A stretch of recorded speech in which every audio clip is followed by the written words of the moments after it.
What's up, skeptics? Welcome to another episode of Reason to Doubt, your source for all things skeptical. I'm Jordan. With me, as always, is Jared. Hello, Jordan. How are you today? Doing pretty well. You have to forgive Jared. He's sick and just struggling to survive right now. Yeah, recovering from the flu. I was in bed all day yesterday with the most horrible headache and body aches I could ever experience. So, and my voice is a little rasped too. But I'm still here with you all. So that happened because God willed it. Yes. So, as with all things, today we are going to be re-answering some questions for atheists. So recently, we responded to a channel called The Jigsaw Guide to Life, run by a Scottish gentleman named Alex McLellan. And he had 10 questions that we thought were worth our time to answer, and we went through them. We'll leave a link in the description for the original video. He was kind enough to respond to us, and we won't respond to everything he said to us because I think there's not much to add for a lot of it, but for several of his pieces, I think there was some equivocation going on, maybe some lack of clarity in communication. So I thought it might be useful to everybody if we just repeated ourselves again and clarified some points that we think might have been missed. So that's what we're going to do. This is our response to his response to our response to his video. Yes. Yes. His video, we responded, he responded. Yeah. Probably the last one in this thing, but we'll keep talking if you guys like it. So before we get into that, today's fallacy of the day is the appeal to emotion fallacy. Yeah, so this fallacy is quite common within official, debate structures also, but just in normal parlance with talking with humans. So this is done when you appeal to someone's emotions in order to persuade them to a point that you're trying to convey, right? It's often done in absence of evidence. So, right, in lieu of evidence. Yes. So something like, well, you've got this evidence that Santa is not real, but if Santa weren't real, I wouldn't like that. It would make Christmas less fun. We wouldn't have Christmas wouldn't be as magical and enjoyable. Therefore, Santa is real. Yeah. A lot of times you've heard this before, think of the children as a way of to appeal to somebody's emotions, because anytime you bring up kids, people get emotional. And so that's, I think that was done at Mary Poppins originally. So yeah, politicians will appeal to emotion all the time. So the baseline here is that emotions are not a substitute for arguments. They can inform our arguments, and sometimes they are relevant pieces of information if you're talking about whether or not what you're doing will harm someone or hurt their feelings or something. Obviously, emotions are a relevant piece to the thing you're talking there. You're not substituting emotions for facts at that point. The emotions themselves would be a relevant fact, and so that would not be an appeal to emotion. But if you're trying to make an argument without facts and replacing those facts with feelings, that is fallacious. Yes. Yep. So that's going to come up at all during this response. not at all. In fact, I would like to say we appreciate this kind of interaction that we had with Alex. And I wish more people on the internet could have debates like this back and forth that are kept civil. And just he seems like a really nice guy, so I want to just put that out there to start off. So, and as skeptics, we want to make sure that we are engaging with the best arguments for the position against our own position, right? Mm-hmm.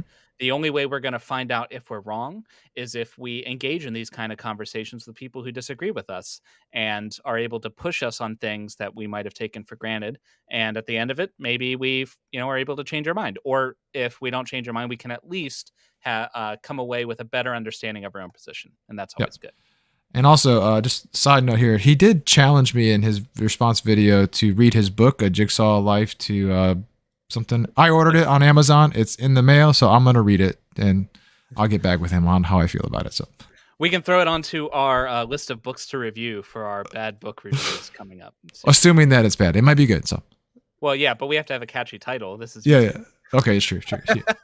Okay, so we're just going to basically go question by question, and where we think there's a piece of something relevant, we'll play a clip of his video, and then we'll respond to it. So starting with question 10, the question was, how can you get something from nothing? And our response was essentially, you can't, but here are all the ways in which that doesn't apply. And here's what he had to say. How can something come from nothing? You could say this is really beginning at the beginning. And Jordan's answer got my attention because he agreed with me. He said, you don't get something from nothing. Therefore, surely, Jordan, you agree with me that Lawrence Krauss's book is a misnomer in terms of its title. He should change the title. Instead of a universe from nothing, surely he should call this a universe from something, and it wouldn't be controversial. Speaking of titles, this comes up way more than you might think. I think Lawrence Krauss's book really ruffled some feathers in the theist community. So for anyone, I think I mentioned this in the last video, but for anyone who may not be aware, Lawrence Krauss is a cosmologist, a physicist who specializes in like the origins of the universe. And he's also a prominent atheist, less prominent now that he had a bit of a scandal, but we won't go into that. That's not relevant to his science. And he wrote a book called A Universe from Nothing, where he described a universe from nothing, and he got some flack because his nothing isn't the same as maybe a philosopher's nothing. Yeah. So Alex is, I mean, you got to sell books, right? So like a universe from something isn't going to sell any books. Yeah, a lot of people get hung up on the name and the universe from nothing when Lawrence Krauss actually goes into really great detail on what he means when he says nothing, right? Right. If you actually read the book, or you don't have to read the book, if you just listen to him talk on the thing, we'll put a link over there to a video where Lawrence Krauss is explaining his model in a lecture at the Radcliffe Institute, and he is very careful to, after kind of flippantly talking about it, he does define what he means by nothing. So, and what's coming here is there's a bit of equivocation going on, or at least the word nothing has more than one meaning. So if I went to some random person on the street and I was like, here's a patch of empty space between the planets, there's no dust, no nothing there, was that nothing? They'd probably, yeah, that's nothing, there's nothing there. But it's not nothing, right? Space, it's still space. Space has properties. So when Alex and other theists say nothing, what they mean is the absence of all properties. So space isn't nothing because space has properties. You know, anything with a property at all is not nothing, right? Right. But that's not the only way the word nothing is used. When Krauss is arguing for a universe from nothing, what he's arguing for is a universe from when there was no time, no space, no matter or energy prior to the Big Bang. And his model, his idea is, because gravity can be negative energy under certain circumstances, that can, if the universe is completely flat, then the negative energy from gravity can balance the positive energy from stars and galaxies and, you know, atheist YouTubers and stuff like that. So, and if those exactly equal, you'd have a net zero energy universe. And because there's no energy, if you added it all up, then you wouldn't be violating conservation of energy to just boom, get the universe, the ultimate free lunch. Yeah. But there would still from be nothing, right? From nothing, from no space, no time, no matter, no energy. But it would this whatever this is, and it's kind of hard to conceive of what that would be, but that wouldn't have no properties. It has the properties of being able to spawn universes in this way, according to laws of physics, following conservation of energy and those sort of things, which is what he explains in the book and also in his lectures. And so it's not that he doesn't mean nothing in the way that Alex means it. Well, sometimes to move 2 steps forward, you've got to take 1 step backwards. The traditional definition of universe comes from the Latin all things, and many scientists believe that all that exists is time, space, and matter. Many of those same scientists believe that the universe began to exist. Now, if the universe began to exist, the universe cannot bring itself into existence. It wasn't around at the time. Okay, so now we got another word with some tricky definitions, and I applaud him for trying to define it. He talks about the original meaning and things like that, but that's not so helpful when we're talking about how the word's used like right now by cosmologists. So why don't we define our terms? Why don't we just be very careful and explain what we mean when we say the word universe?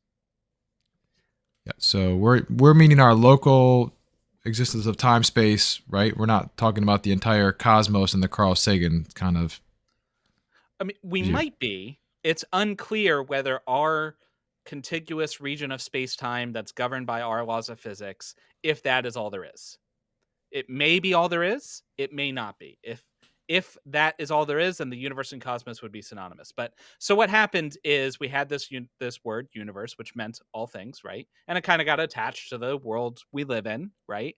And then scientists realized, hey, that might not be everything, but it was kind of too late. Universe had already stuck; the label was Right. already on it, and so it's extra confusing because even scientists don't use the word 100% consistently. Sometimes they'll use cosmos, sometimes they'll use universe, sometimes they'll use other words. But basically, what's happening here is the universe that these scientists all agree began to exist is our local instantiation of space-time. That does not mean that everything everywhere for all time necessarily came into existence at the Big Bang. And so this goes into kind of the Kalam cosmological argument, which I think he's kind of alluding to here, right?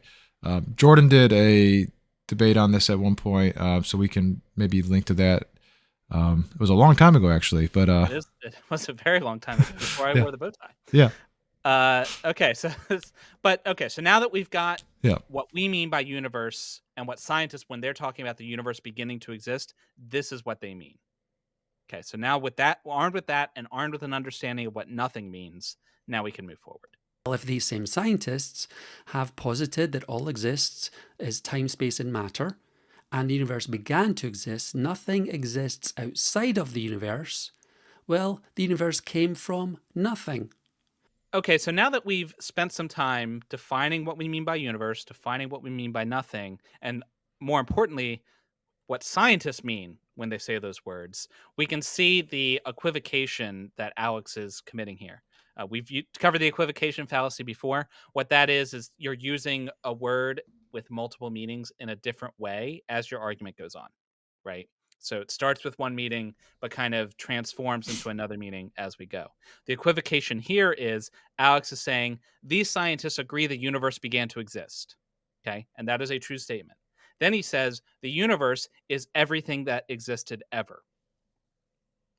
So not every scientist says that the universe began to exist in the sense of everything, right? The cosmos began to exist. Some scientists do believe that the cosmos and the universe are the same, and that all came into existence at the Big Bang.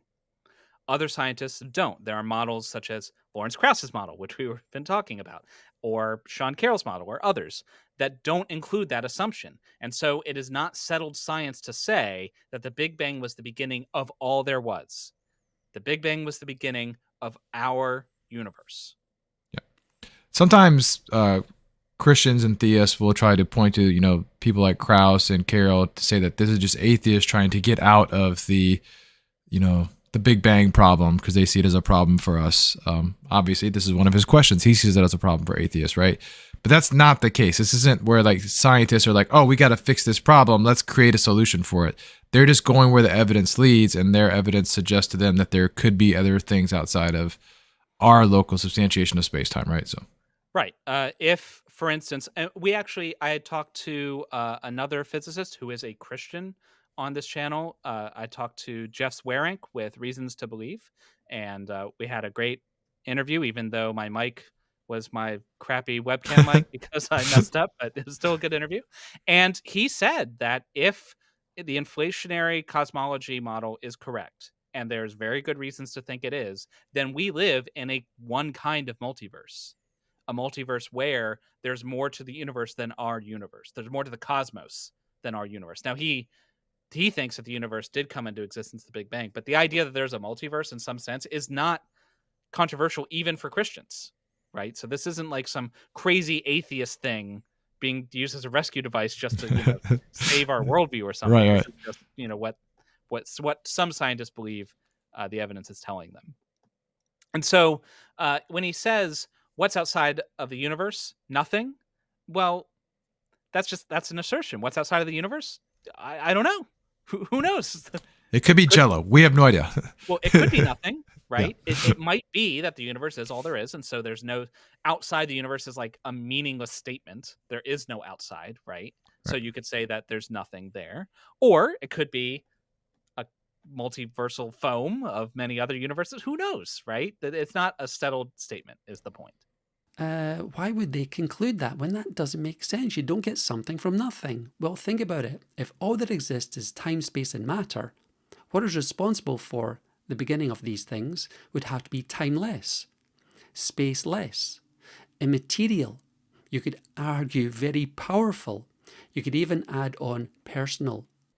Okay, so yeah, now we are getting into the Yeah, now this is classic William Lane Craig. yeah, Right here. Bill Craig stuff here. Yeah, and what's even more funny too is the Kalam cosmological argument has nothing to say about these other things, right? It's just if They've the universe, extended yeah, exactly, yeah.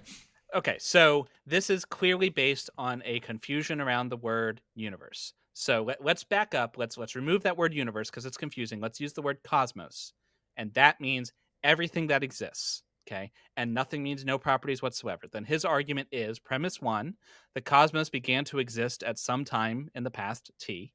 Premise 2: before time t, there was nothing. Conclusion: something else with properties spawned the universe. Right? Because if it has no properties, you can't spawn the universe, right? So premise 1: the cosmos began to exist at some time. That's not certain.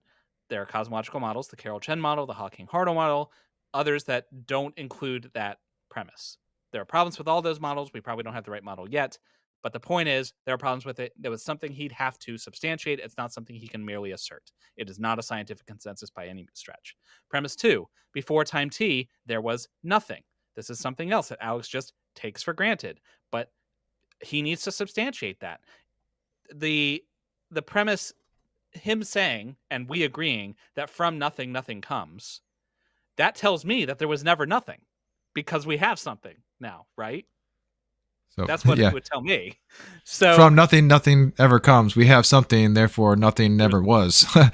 exactly. Yeah, There was never nothing. So if Alex is going to make this argument work, in addition to proving that the cosmos began to exist, he'd have to prove that there was ever a state of nothingness. That was ever a real state that in some sense, I mean, I don't know if it, because being real would also be a property. So I don't know if like, and what you're getting into some weird philosophical stuff. right. Prove that nothing happened at some point ever is what I'm trying to say. So basically, Alex needs to not just declare that these things are true, he needs to actually prove them.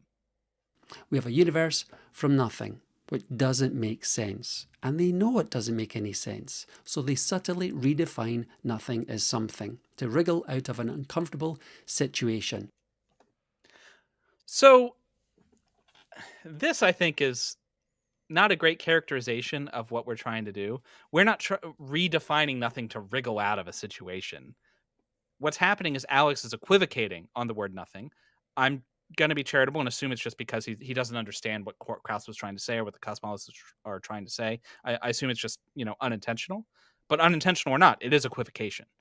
He's equivocating on the word universe. He's equivocating on the word nothing. So it's not that we're like trying to wriggle out of an uncomfortable situation. It's that Alex himself is confused and or is using the word inconsistently, and so he's getting inconsistent results.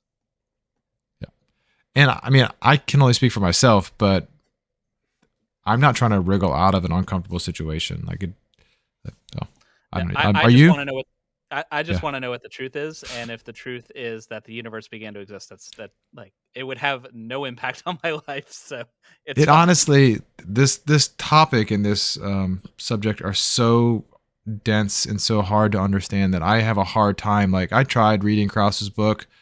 Like, I tried listening, like, it's just Sean Carroll stuff. Like, it just, I can't take it all in. I just can't do it. Like, so. I usually have to take a few passes through their books to really yeah. sink it in. So. Okay, so speaking of stuff that we don't understand, question 9 was, how do you get life from non-life? So talking about abiogenesis, right? Now, Alex seemed offended that I objected to his use of Scientific American as a source. He basically pointed to Scientific American, said Scientific American says that the more we look at it, the worse abiogenesis looks. And I said, that's a magazine. That's not an actual scientific source.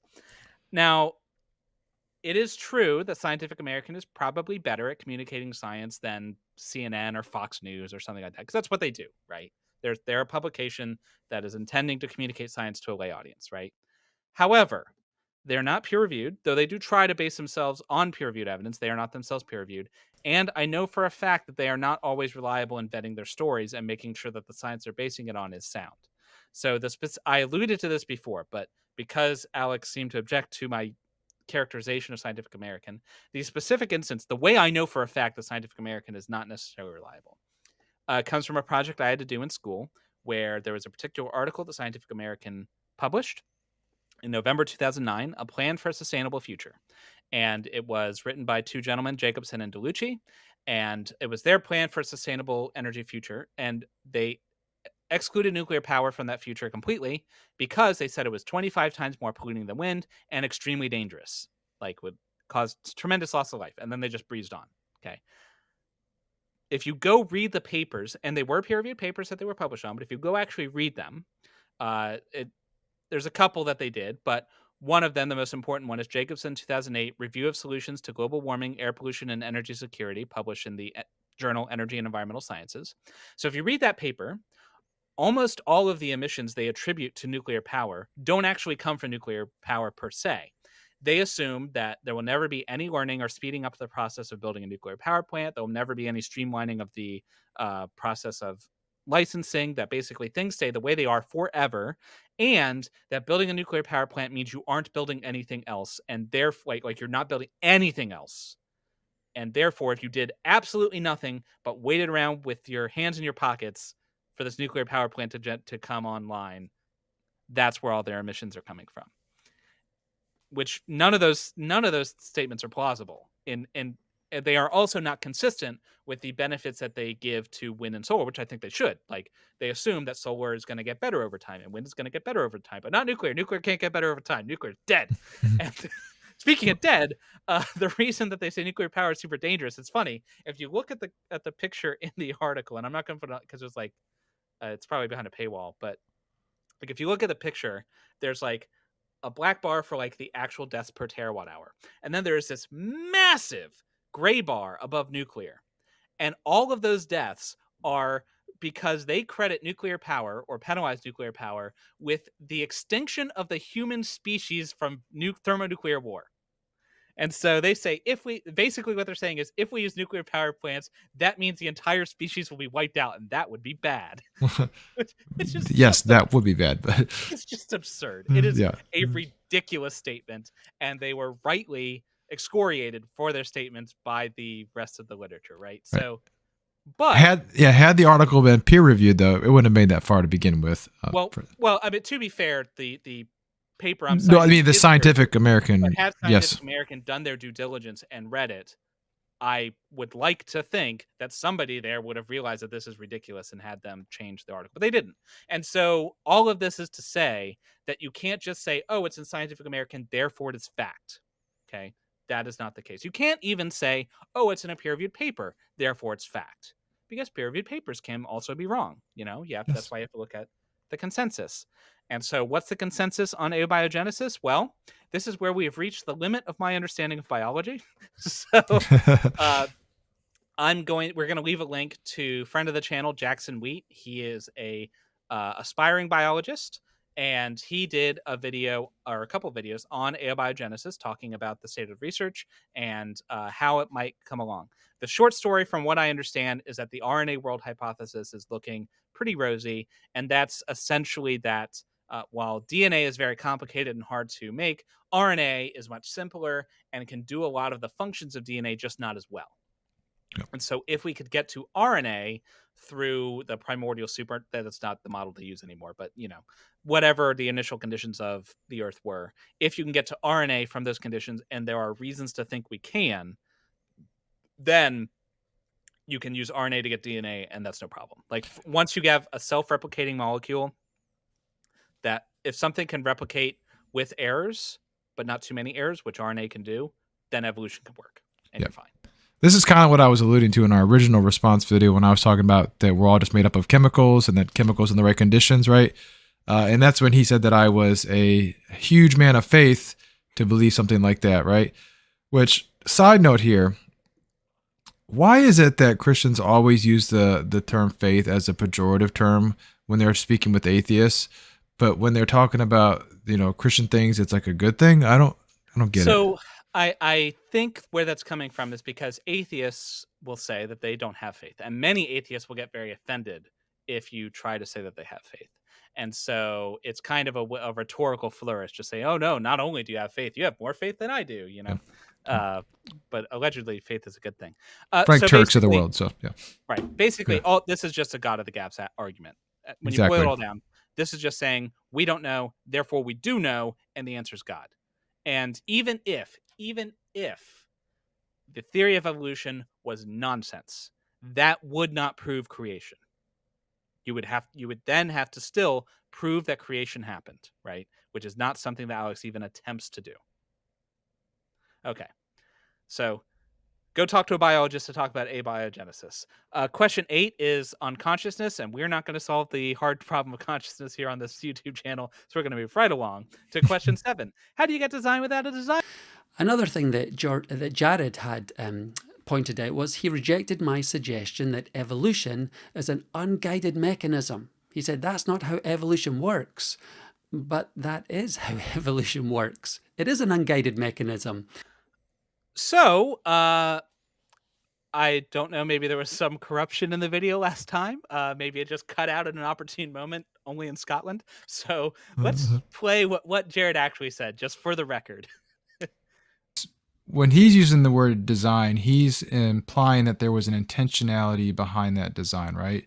Mhm. And so I think there's a disconnect here because for him, an unguided process means completely random, happened by chance, whereas that's not how evolution works. I mean, So correct me if I'm wrong, Jared, but when you said that that's not how evolution works, what you meant was the thing you said like literally seconds before, which is it is not completely random.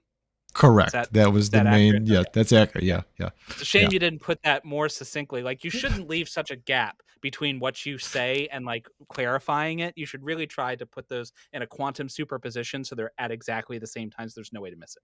Next time, I'll just make sure they're overlapped. So that's Yeah. the. Yeah, that'll make it way more clear. So perhaps Alex objects to the usage of unguided. Maybe he does, then maybe that's not what he means by unguided, right? I don't know. He didn't clarify that. But what we're saying is, and what so far as I can tell, Alex doesn't object to, is that evolution is not completely random.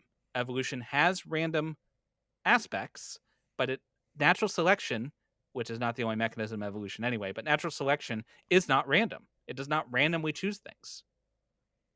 Every time a new kind of thing emerges, it requires a stroke of luck. Why? Well, the gene pool is only so deep. A new kind of thing requires a new kind of gene, and random mutation is the bridge between one kind of thing and another. Random mutation is random. Actually, it generally means you're unlucky. So it's even harder to end up with something that helps you rather than hurts you. So you have to get lucky, you know? And the implication is too lucky for it to actually happen. That's the implication, right? You would need to be. It's more likely to hurt you, and so over the long scale, you're not going to get beneficial mutations. That's not going to happen because you'd have to be too lucky. The gene pool's just not deep enough. I mean, so I think we actually have examples of this that we've observed with our own eyeballs in the recent past, right? We have two examples that I, as a dumb idiot when it comes to biology, happen to know off the top of my head, which means that there are plenty more. If you go to Jackson Wheat's channel or Creation Myths, they'll have plenty more content for you if you want to talk biology. But the two that this moron knows are the Lenski E. coli long-term evolution experiment, and this one is really cool. Actually, if you've never heard it, I strongly recommend that after you're done with this, you go look up that experiment. But basically, what this guy did, Lenski, and of course all his staff, is they took different strains of E. coli with they had like 2 different types, and they labeled them carefully so they could distinguish between the different strains. And each morning they would pour like a nutritional broth of glucose, which is what E. coli eats, and a bunch of other stuff in their citrates that they don't eat, kind of like to make up the bulk. And the E. coli would do their thing, And at the end of the day, they would freeze that strain. So they like, okay, we've taken this strain. They'd like put it in the freezer and then start it over the next day. And so they had a continual record of every strain for years.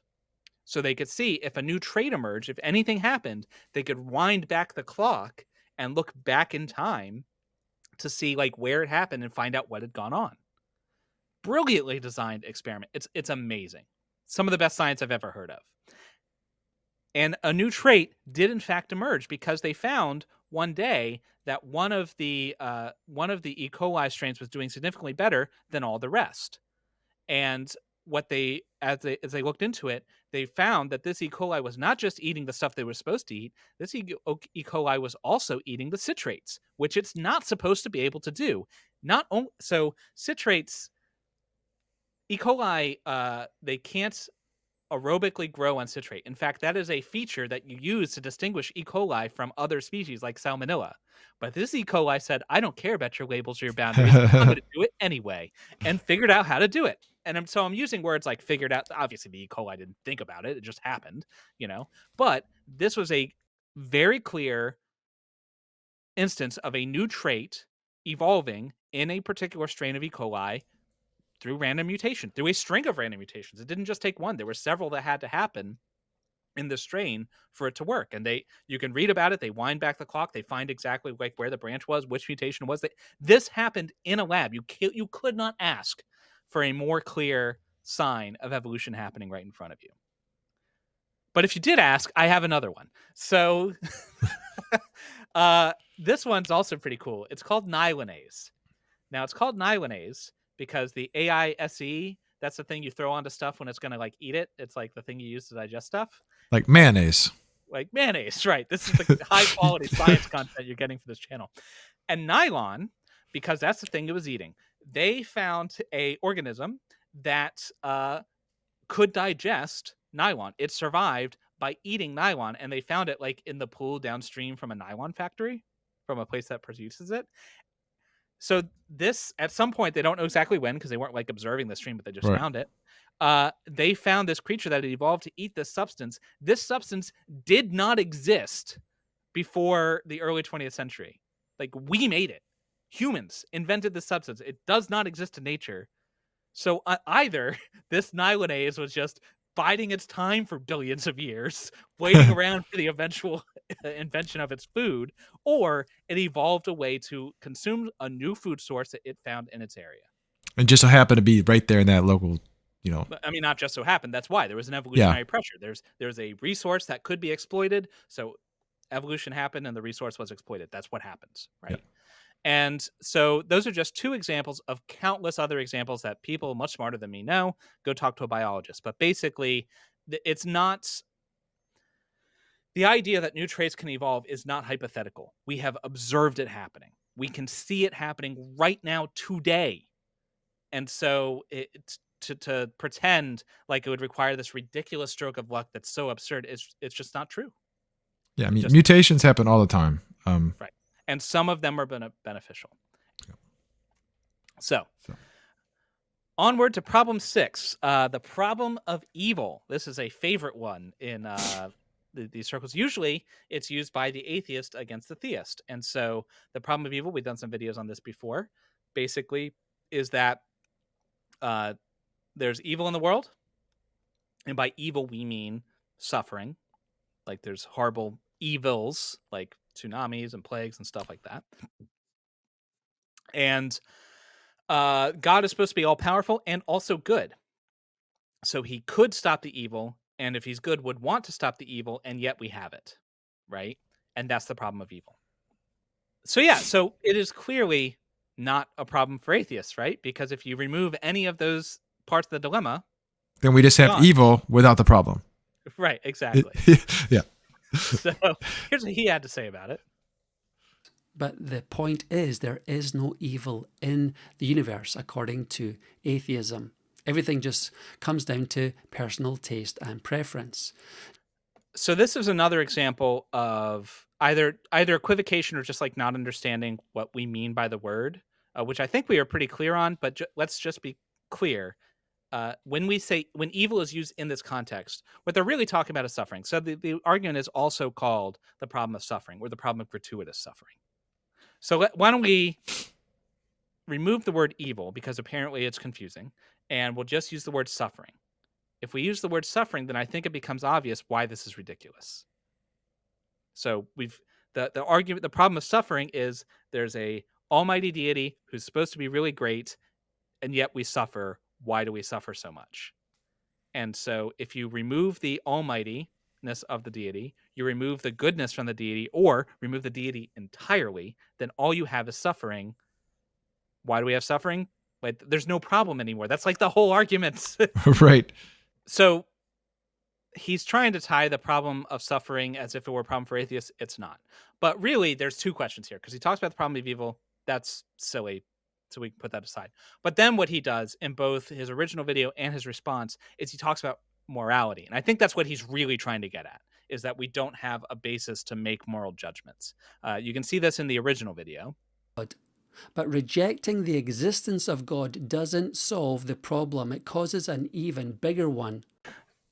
So, and then he goes on to talk about morality and how we don't have objective morality. And I cannot stress this enough. This is a different argument than the problem of suffering. Yeah. So pretending those two are the same is misleading at best. Rejecting God absolutely addresses the problem of suffering. Now, it may not address the problem of morality. That is a separate charge you can level.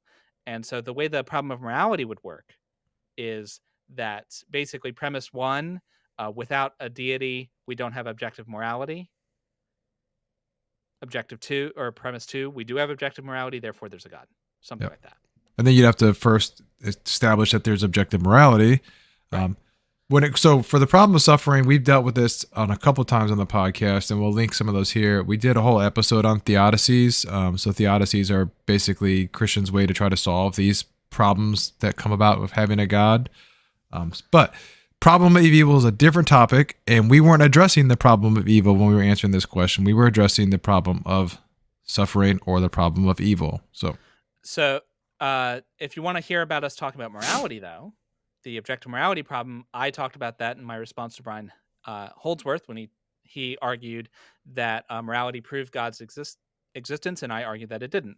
The Cliff Notes version is, I don't think that we have objective morality, at least not in the way that I think Alex means it, as if it were some like morality thing we could go measure, or in his case, he thinks that God gives it to us or whatever. Right. I think that in some sense, morality is objective if you have a goal, and the goal is, for example, to enhance human flourishing, reduce human suffering. Then you could say this action doesn't accord with that goal, therefore it's evil. Right. Like, you just define good and evil in the context of the goal you've just achieved. That's assuming we all agree on the same goal or something like that too, right? So right. And we get these goals through our shared evolutionary heritage. We are a social species of primates. And in order for us to survive, we had to evolve a way of living together without stabbing each other too much, without stealing too many berries from the other ape. And you can see the kind of nascent bits of morality, even like senses of fairness and things, in our primate cousins, even today. They object if they do the same task as another ape, but the other ape gets more than them. Yeah. That's a problem. Well, you can see this even, and they've done experiments in labs with rats too, who will do the same thing, similar thing. So either God has also imbued that sense of morality onto all of his creation, or it's better explained by evolutionary reasons. So, and so you could say that, well, your choice of goal is subjective, and maybe, like, I guess in a sense, I mean, I think the fact that we all have this shared evolutionary heritage, so it's like kind of the drive that's shared by almost all humans. I won't say all, there's some people who don't, but most humans share this goal. I think that's like bigger than one person. But yeah, I mean, ultimately we had to choose something, and all of us got together and decided that we were going to do this thing. And if you don't like it, too bad. Like that's like at the base level, that's what it is. And so it may be that Alex doesn't like it. He wouldn't like to live in a world without objective morality. Very well, but that doesn't mean that objective morality exists, right? Yeah. Here's the thing.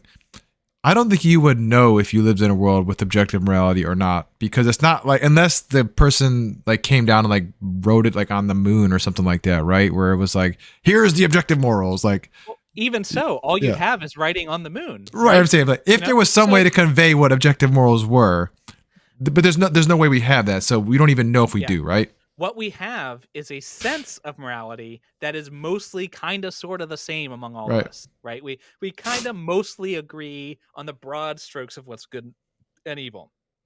If you get down to the specifics, though, there's all kinds of confusion and argument. So, like, even if there is objective morality, it may as well not exist because none of us can apparently sense it. Right. I Yeah. mean, it's clear, like, they'll always go to things like, oh, you don't torture babies for fun or whatever. But, like, okay, yeah, pretty much all of us can agree on that. But what about, like, is it okay to steal bread to feed your family? I think so, but an argument could be made that it's not, and people do make that argument. Is it Yeah. okay to kill someone else? I think that there are situations where it is, but other people disagree. Or is it okay to lie, for example? Is it Uh, okay? Is so it okay to lie? Augustine, famous Saint Augustine, he was a starch, like, it's never okay to lie no matter what. And so he was like one of those hardcore Christians that was like, I don't care if your lying saves your mom and dad from dying, you still don't lie, you let them die. Right. Like Whereas most people, I think, would say, of course it's okay to lie sometimes. yeah, Like, if the Nazis are coming to kill the Jew that you're hiding, then you should lie to save the person's life. Obviously, that's better. yeah. So you have two people there, two groups of people who disagree on a very fundamental piece of morality. So whether or not objective morality exists, it for any practical purposes, it doesn't, because we have no access to it. Correct.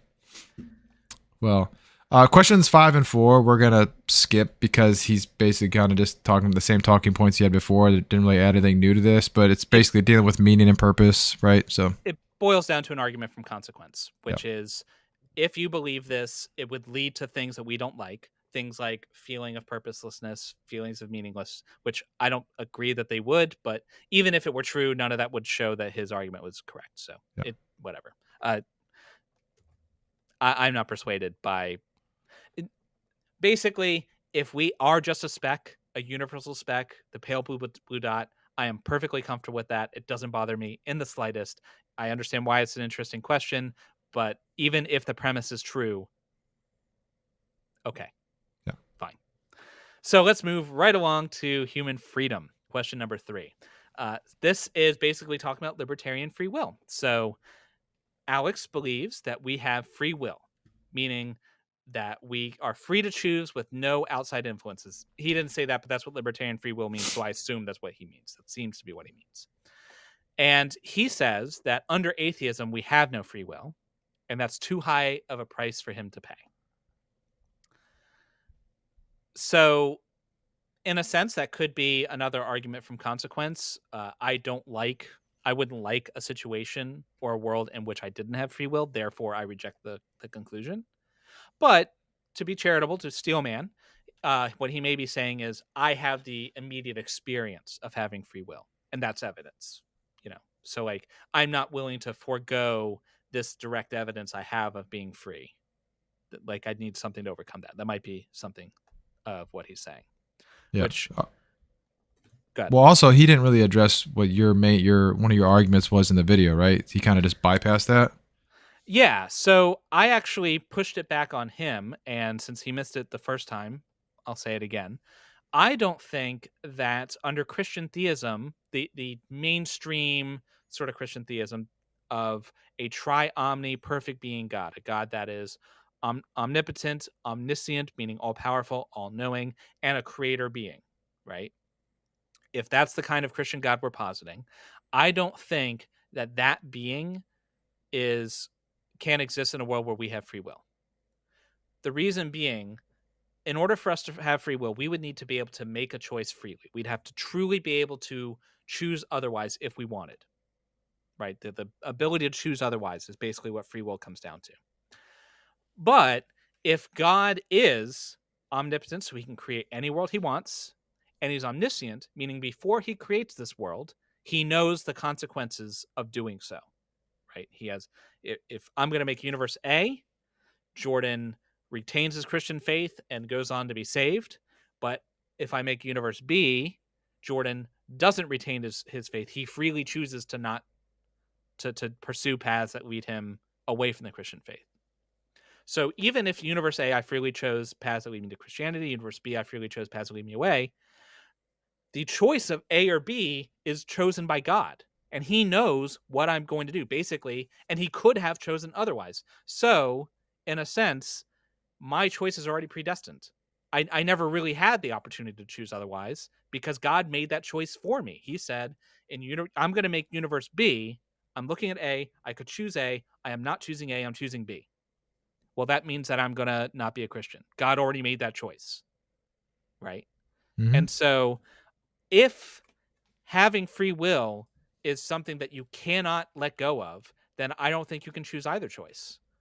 Or, better stated, I don't think it's diagnostic of truth between the two options. The lack of free will is the same in either case. Yeah, and well, Christopher Hitchens said it best. Of course, I have free will. I have no choice not to. Like, right? So, Right, yeah. Yeah. Now, that's not to say that we have no kind of free will. You can look at the writings of Daniel Dennett, who's a proponent of compatibilism.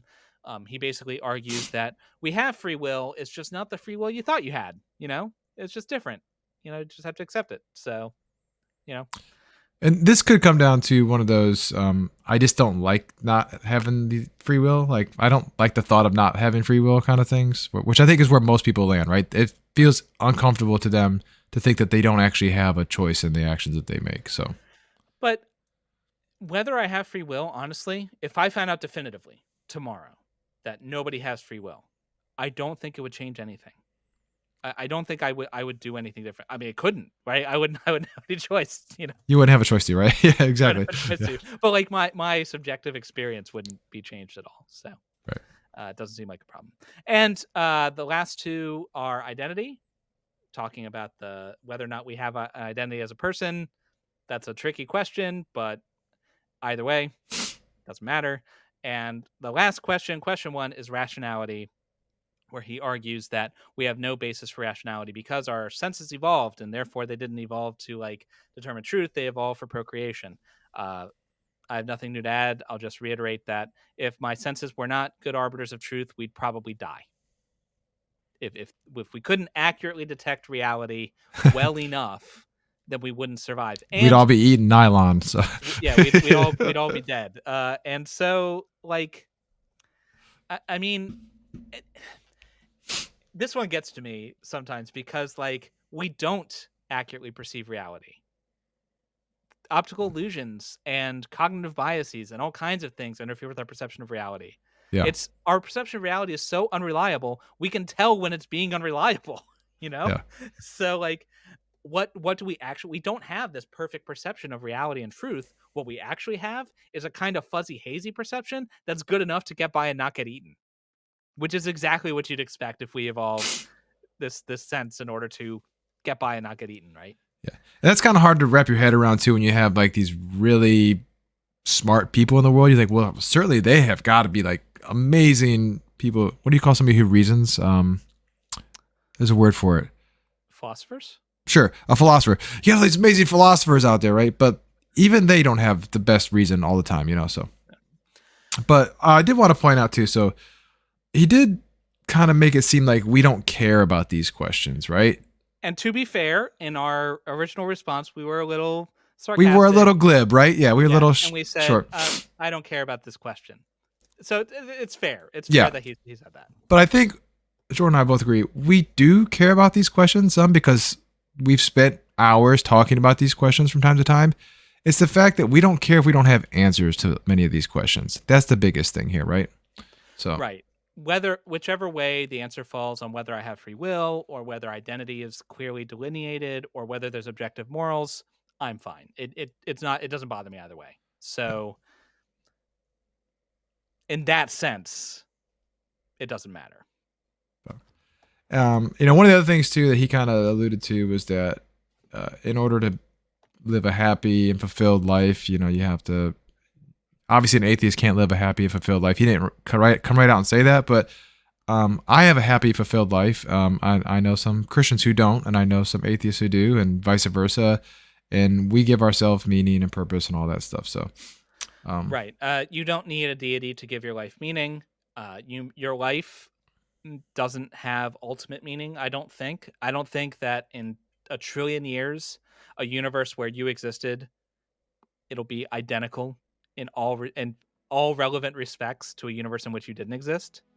But who cares? maybe like if you're Einstein or Newton, like maybe one of those guys may impact it, but maybe even so, I don't think yeah, so. even yeah. I think we'll all be gone. Our Earth will be eaten by the Yeah. sun, and our galaxy will be destroyed, and it'll be as if we were never here. Well, I'm sorry if that depresses you, but I don't know why any of us should be bothered by what's going to happen in a trillion years. None of us will be here. So Right. let's just focus on the here and now, you know? But with all that said, I really appreciate Alex, taking the time to respond to our response, and I enjoy the engagement. We probably won't respond to any more videos unless he has some like earth-shattering insights that we hadn't thought of. But yeah. So we're going to move right along with our content. Looking forward to the next month. We are going to be talking to Tim O'Neill with History for Atheists. I'm not sure exactly when it's going to be aired. We have a date to record with him. I'm not sure when we're going to air it, but it'll be this month. We're going to be talking about our recent interview with David Fitzgerald. So we talked with Dave about his book. He's written several books, Nailed, Jesus, Mything in Action. Basically his arguments for mythicism, why he thinks Jesus doesn't exist, and we pushed on him and talked about why we think he's wrong. And Tim O'Neill, who is an expert in this, he's been talking about it for the better part of a decade, was interested in watching our conversation, said he was going to watch it and tell us how he did. And so we're going to be graded live on the air, I'm sure, in a couple weeks. So if you want to see us get drugged through the mud by an expert, then tune in. It's going to be great. We drag ourselves to the mud enough, so yeah. hopefully he'll have some good critiques, and he'll be able to push back on mythicism a little bit too. Also coming up this month, again, I'm not sure exactly when it's going to air, but if you subscribe, hit the little notification bell, you'll know exactly when it happens. We're going to be debunking the Shroud of Turin, so look forward to that. But while we're getting all that ready, remember, until next time, you always have reason to doubt. Peace out.